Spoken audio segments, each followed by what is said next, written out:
ಈಗ ಮಾತಾಡ್ಬೇಕಾಗಿರೋದು ನೀವಲ್ಲ, ಸುಬ್ಬು. ಹೇಳು ಸುಬ್ಬು, ಇದಕ್ಕೆ ನಾನು ಇಷ್ಟು ದಿನ ನನ್ನನ್ನು ಅವಾಯ್ಡ್ ಮಾಡಿದ್ದು? ಇದೆಲ್ಲ ನನಗೆ ನಂಬಕ್ಕೆ ಆಗ್ತಿಲ್ಲ. ನೀನ್ ನನ್ ಸುಬ್ಬುನೇನಾ? ಯಾಕೋ ಹಿಂಗಾಗ್ಬಿಟ್ಟೆ ನೀನು? ನನಗ್ ಬರ್ತಿರೋ ಕೋಪಕ್ಕೆ. ಅಪ್ಪಾಜಿ, ಕಾರ್ತಿಕೇಯ ನೋಡು, ನಿನ್ನ ಮೇಲೆ ಮಳೆಯ ಬೈಗುಳದ ಮಳೆಯ ರಭಸವೇ ಸುರಿತಾ ಇದೆ. ಹಂಗಾಗಿ ನೀವೆಲ್ಲ ನಿಂತ ಮೇಲೆ ತಣ್ಣಗಾದ್ಮೇಲೆ ನಾನು ನಾನು ಬರ್ತೀನಿ ಅಂತ. ಮತ್ತೆ ಒಂದು ನಿಮಿಷ ಇರಿಕಂತ. ಮತ್ತೆ ಮೇಡಮ್, ನೀವು ನನ್ನ ಮಾತು ಕೇಳಿ ಮೇಡಮ್. ಅವಾಗ ಕೇಳಿ ಕೇಳಿ ಕೇಳಿ ನನಗೆ ನಿನ್ ಮೇಲೆ ಇನ್ನೂ ಕೋಪ ಜಾಸ್ತಿ ಆಗ್ತಿರೋದು. ಕೋಪ ಬರಲೇಬೇಕಲ್ಲಮ್ಮ. ಇಷ್ಟು ಪ್ರೀತಿಸೋ ಹೆಂಡ್ತಿನ ಬಿಟ್ಟು ಗಂಡ ಇಲ್ಲಿ ಕೂತಿರುವಾಗ ಕೋಪ ಮಾಡ್ಕೊಡೋದ್ರಲ್ಲಿ ಯಾವ ತಪ್ಪು ಇಲ್ಲ. ಮುತ್ತು, ಇದೇ ನೀವು ಪ್ಲೇಟ್ ಚೇಂಜ್ ಮಾಡ್ತಿದ್ದೀರಾ? ನಾನು ಇರೋ ವಿಷಯನೇ ಹೇಳ್ತಾ ಇದ್ದೀನಿ. ನಿಮ್ಮ ಯಜಮಾನ್ರು ಇಲ್ಲಿ ಯಾಕೆ ಬಂದಿದ್ದಾರೆ ಅನ್ನೋದು ನೀವು ತಿಳ್ಕೊಂಡ್ರೆ ನೀವು ಅವ್ರ ಮೇಲೆ ಕೋಪ ಮಾಡ್ಕೊಳ್ಳೋದಿಲ್ಲ. ಅವರು ಮಗುನ ಇಲ್ಲಿ ಕರ್ಕೊಂಡು ಬಂದಮೇಲೆ ಶಾಂತಮ್ಮ, ರಾಜಪ್ಪ ಅವರೆಲ್ಲ ಅವ್ರನ್ನ ಅಳಿಯಂದ್ರು ಅಂತ ಅಂದ್ಕೊಂಡ್ರು. ಅದನ್ನೇ ತಲೆಯವರು ಕೂಡ ನಂಬ್ಕೊಂಡಿದ್ದಾರೆ.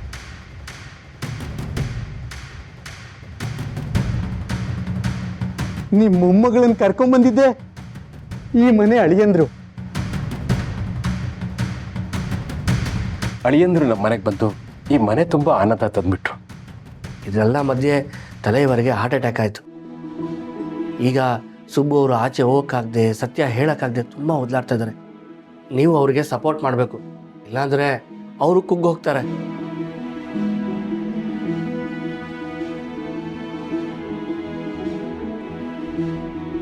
ಮಗುನ ಅವ್ರ ಅಮ್ಮನ ಹತ್ರ ಸೇರಿಸಿ ಈ ಮನೆ ಸಮಸ್ಯೆನೆಲ್ಲ ಸರಿ ಮಾಡಬೇಕು ಅಂತ ನೀನು ಎಷ್ಟೆಲ್ಲ ಕಷ್ಟಪಡ್ತಿದ್ಯಾ. ನನಗೆ ನಿನ್ನ ಮೇಲೆ ಹೆಮ್ಮೆ ಅನ್ನಿಸ್ತಾ ಇದೆ. ನಿನ್ನ ಬಗ್ಗೆ ಅರ್ಥ ಮಾಡ್ಕೊಳ್ದೆ ನಾನು ಏನೇನೋ ತಿಳ್ಕೊಂಬಿಟ್ಟೆ. ಸಾರಿ. ಪರವಾಗಿಲ್ಲ ಮೇಡಮ್, ನೀವು ತಾನೇ ಮಾತಾಡಿದ್ದು. ನೀವೇನು ಮಾತಾಡಿದ್ರು ನನಗೆ ಇಷ್ಟನೇ. ಲೇ ಕಾರ್ತಿಕೇಯ ಕಳ್ಳ, ಬೇಕೇನೋ ಇದೆಲ್ಲ ಇವಾಗ? ಸರಿ ಸರಿ ಸರಿ, ನಾನೀಗ ಇಲ್ಲಿಗೆ ಬಂದಾಯ್ತಲ್ಲ, ಈಗ ಅಂಜಲಿ ಅವ್ರನ್ನ ಹುಷಾರ್ ಮಾಡಿ ಅವ್ರ ಮಗುನ ಅವ್ರಿಗೆ ಒಪ್ಸಿದ ಮೇಲೆ ನಾವಿಲ್ಲಿಂದ ಹೋಗೋದು. ಓಕೆನಾ? ಸರಿ, ಹಾಗಾದ್ರೆ ಈಗ ನಾವೆಲ್ಲ ಒಂದು ಟೀಮು. ಆದರೆ ನಾವೆಲ್ಲ ಒಂದಾಗಿರೋದು ಯಾರಿಗೂ ಗೊತ್ತಾಗಬಾರ್ದು. ಅಂಜಲಿ ಅಮ್ಮವರು ಆದಷ್ಟು ಬೇಗ ಹುಷಾರಾಗಬೇಕು. ಟೀಮು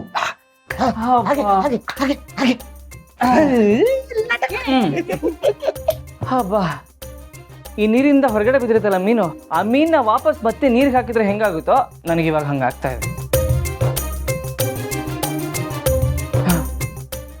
ಓ, ಆಮೇಲೆ ನಿಮಗೆ ಎಲ್ರಿಗೂ ಒಂದು ವಿಷಯ ಹೇಳ್ಬೇಕಾಗಿತ್ತು, ಮರ್ತೇ ಹೋಗ್ಬಿಡಿತ್ತು ನೋಡಿ. ಏನಪ್ಪ?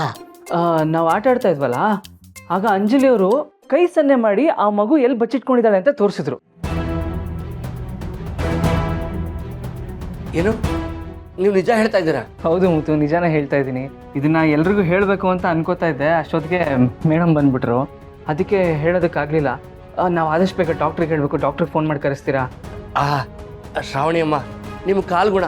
ನೀವು ಇಲ್ಲಿಗೆ ಬರ್ತಿದ್ದ ಹಾಗೆ ಅಂಜಲಿ ಅಮ್ಮವ್ರು ಹುಷಾರಾಗ್ತಿದ್ದಾರೆ. ನಾನಿಲ್ಲೇ ಡಾಕ್ಟ್ರನ್ನ ಕರೆಸ್ತೀನಿ. ಎಲ್ಲ ದೇವ್ರ ದಯೆ.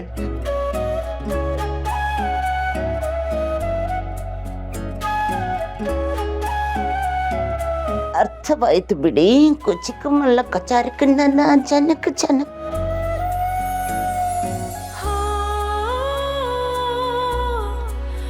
Sorry madam.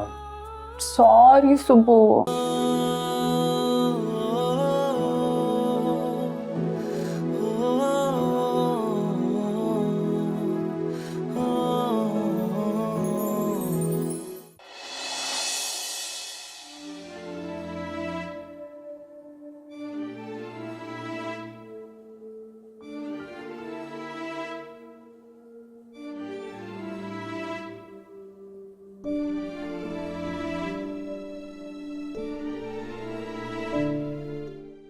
ಅಂಜಲಿ, ಅಂಜಲಿ, ನಾನು ಮಾತಾಡ್ತಾ ಇರೋದು ಕೇಳಿಸ್ತಾ ಇದೆಯಾ?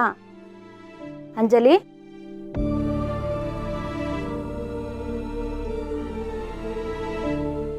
ಡಾಕ್ಟ್ರೇ, ನನ್ನ ಮಗಳು ಹುಷಾರಾಗ್ತಿದ್ದಾಳ? ನಮ್ಮ ಅಳಿಯಂದ್ರೆ ಹೇಳಿದಾಗೆ ನಾವು ಮಾತಾಡ್ತಿರೋದಿಲ್ಲ ಅವಳಿಗೆ ಅರ್ಥ ಆಗ್ತಿದ್ಯಾ? ಇಲ್ಲ ಸರ್, ನನ್ಗೆ ಹಾಗೆ ಅನಿಸ್ತಾ ಇಲ್ಲ. ಅಂಜಲಿ ಅವರ ಆರೋಗ್ಯದಲ್ಲಿ ಯಾವುದೇ ರೀತಿ ಬದಲಾವಣೆನೂ ಆಗಿಲ್ಲ. ಹಾಗೇನಾದರೂ ಸ್ವಲ್ಪ ಬದಲಾವಣೆ ಆಗಿದ್ದಿದ್ರು ನಮ್ಗದು ಗೊತ್ತಾಗ್ತಾ ಇತ್ತು. ಇಲ್ಲ ಡಾಕ್ಟರ್, ಸ್ವಲ್ಪ ಕರೆಕ್ಟಾಗಿ ಚೆಕ್ ಮಾಡಿ. ನಾವೆಲ್ಲ ಆಟ ಆಡುವಾಗ ಅಲ್ಲಿದ್ದಾರೆ ಅನ್ನೋ ಹಾಗೆ ಸನ್ನೆ ಮಾಡಿ ತೋರಿಸಿದ್ರು. ಇಲ್ಲ ಸರ್, ಸಾಧ್ಯನೇ ಇಲ್ಲ. ಡಾಕ್ಟರ್, ನಾನು ಸುಳ್ಳು ಹೇಳ್ತಾ ಇಲ್ಲ, ನಿಜ ಹೇಳ್ತಾ ಇದ್ದೀನಿ. ಅವಳು ನನಗೆ ತೋರಿಸಿದ್ಲು ಸನ್ನೆ ಮಾಡಿ. ಸರ್, ನಿಮಗೆ ನಿಮ್ಮ ಹೆಂಡತಿ ಮೇಲೆ ತುಂಬ ಪ್ರೀತಿ ಇದೆ. ಅದಕ್ಕೆ ಅಂಜಲಿ ಸುಮ್ಮನಿದ್ರು ಕೂಡ ಅವ್ರು ನಿಮ್ಮ ಹತ್ರ ಮಾತಾಡಿರೋ ಹಾಗೆ, ನಿಮ್ಮನ್ನು ಮುಟ್ಟಿರೋ ಹಾಗೆ ನಿಮ್ಗೆ ಅನ್ಸಿರ್ಬೋದು. ಪ್ರೀತಿನ? ಇವಳ ಮೇಲೆ ಇವನಿಗೆ ಯಾಕೆ ಪ್ರೀತಿ ಬರುತ್ತೆ? ಇಲ್ಲ ಡಾಕ್ಟರ್, ನಾನು ಭ್ರಮೆಯಲ್ಲಿ ಹೇಳ್ತಾ ಇಲ್ಲ. ಅಂಜಲಿ ನಿಜವಾಗ್ಲೂ ನನ್ನ ಮುಂದೆ ರಿಯಾಕ್ಟ್ ಮಾಡಿದಾಳೆ. ಅದನ್ನೇ ನಾನು ಹೇಳ್ತಿರೋದು ಸರ್. ಅಂಜಲಿ ಅವ್ರು ಸುಮ್ಮನೆ ಕೂತಿದ್ರು ಅವ್ರು ರಿಯಾಕ್ಟ್ ಮಾಡಿದ್ದಾರೆ ಅಂತ ನಿಮ್ಗೆ ಅನಿಸಿದೆ ಅಂದರೆ ಅವ್ರ ಮೇಲೆ ಎಷ್ಟು ಪ್ರೀತಿ ಇದೆ, ಕಾಳಜಿ ಇದೆ, ನೋವಿದೆ ಅನ್ನೋದು ನಮ್ಗೆ ಅರ್ಥ ಆಗುತ್ತೆ ಸರ್.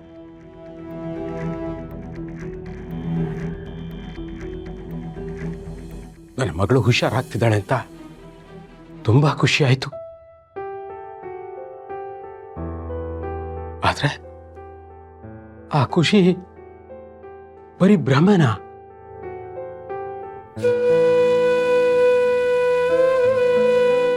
ಭಗವಂತ, ನನ್ನ ಅಳಿಯಂದ್ರು, ನನ್ನ ಮಗಳು, ಮೊಮ್ಮಗಳು, ಎಂಥ ಮುದ್ದಾದ ಕುಟುಂಬ.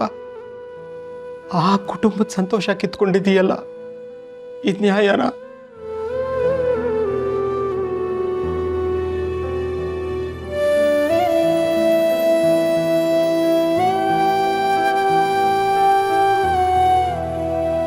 ಇವ್ರಿಗೆ ನಾನು ಕೊಟ್ಟಿರೋ ಮೆಡಿಸಿನ್ಸ್ ಎಲ್ಲ ಮುಂದುವರಿಸಿ. ಏನಾದರೂ ತೊಂದರೆ ಇದ್ದರೆ ಕಾಲ್ ಮಾಡಿ, ಬರ್ತೀನಿ. ಬನ್ನಿ, ಕೊಡಿ ಡಾಕ್ಟರ್, ಕೊಡಿ.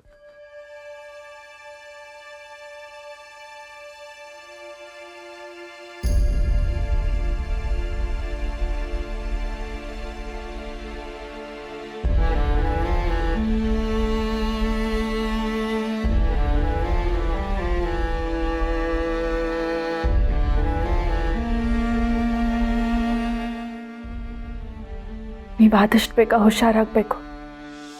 ನಿಮ್ಮ ಮಗಳನ್ನ ನಾವು ನಿಮ್ಮ ಮಡ್ಲಲ್ಲಿ ನೋಡಬೇಕು. ನೀವು ಹುಷಾರಾದ್ರೇ ನಾನು ಸುಬ್ಬು ಈ ಮನೆಯಿಂದ ಹೋಗೋದಕ್ಕಾಗೋದು. ನೀವು ಆದಷ್ಟು ಬೇಗ ಹುಷಾರಾಗ್ತೀರಾ ಅಲ್ವಾ?